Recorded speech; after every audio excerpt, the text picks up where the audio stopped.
Je suis viticulteur, en fait. Je fais du bib, c'est très intéressant. Je voulais simplement savoir, est-ce qu'il y a une législation pour inscrire les durées de vie, justement, sur les bibs? Parce que moi, j'ai un souci avec des retours de bibs dans les grandes surfaces, en sachant que nous, on essaye... J'en ai appris beaucoup là, mais on essaye de faire le mieux possible dans nos caves. Mais il y a aussi derrière effectivement le boulot du transporteur et le boulot du chef de rayon qui met les bips devant en permanence, et celui du fond quand il part, il a 1 an. Et comment avertir le consommateur? Alors c'est vrai que cette question de durée de vie, on va parler plutôt de durée optimale de consommation, puisque légalement, de toute façon, on ne pourra pas dire qu'un vin est impropre à la consommation parce qu'il a évolué, il s'est oxydé plus vite que les autres. Donc, ça, au niveau légal, il y a quand même ça reste une sauvegarde par rapport pour le producteur. Maintenant, étant donné que le bib est un emballage qui a ses défauts, est plus perméable à l'oxygène et au gaz que la bouteille, les industriels et les conditionneurs, les industriels du bib et les conditionneurs du bib ont avancé, ont commencé à mettre une DLUO sur l'emballage, ce qui n'est pas trop le cas pour la bouteille jusqu'à présent. Alors que c'est les mêmes vins, quoi. Des fois, on embouteille les mêmes vins qu'un bag-in-box.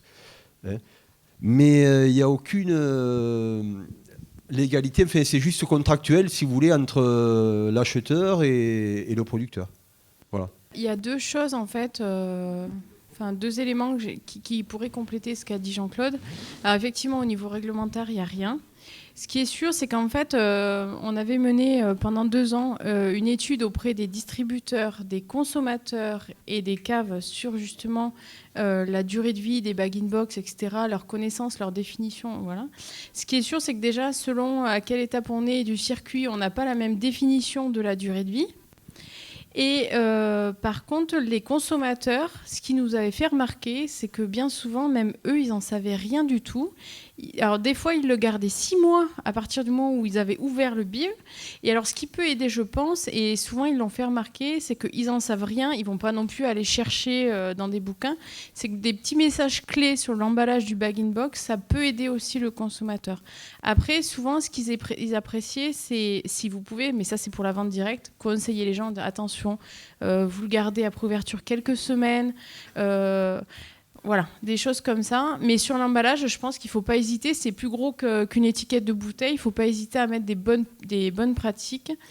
Alors, par contre, pour reparler des linéaires, et là, le problème, il est là, et notamment des cahiers des charges. C'est vrai que, par contre, moi, j'ai pu remarquer des pratiques à risque. C'est-à-dire, notamment, on est allé aider quelques caves où là, en fait, il avait signé, le monsieur, un cahier des charges avec, pareil, un acheteur, sur des bibs de 1,5 litre pour une DLUO de 1 an.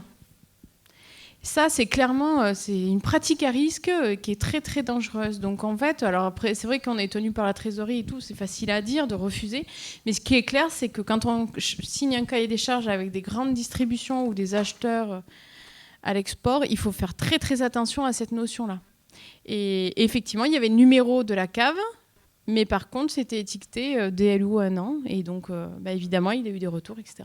C'est pas politiquement correct d'annoncer des DLU de 3 mois, mais je pense que, notamment dans le monde du vin bio, on a affaire à des consommateurs qui ont quand même à l'esprit que si on diminue les conservateurs, si on veut faire un vin avec le moins de technologie, d'intrants chimiques possible, forcément, ça impacte directement la DLU.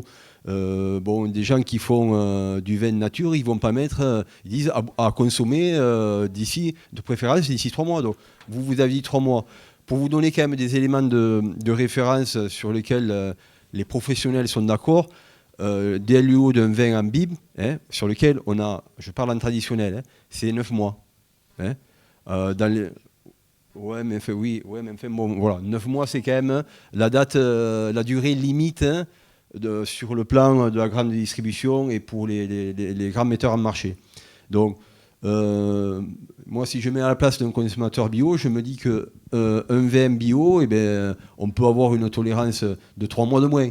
Donc, il vous faudrait cibler, faire en sorte que votre vin, il soit bon. Hein, je dis bon. Il y a encore que tout est relatif. Hein, parce qu'on n'a pas tout le même seuil de sensibilité à l'évolution d'un vin. Je veux dire, il faut viser les 6 mois, mais le dire. Hein.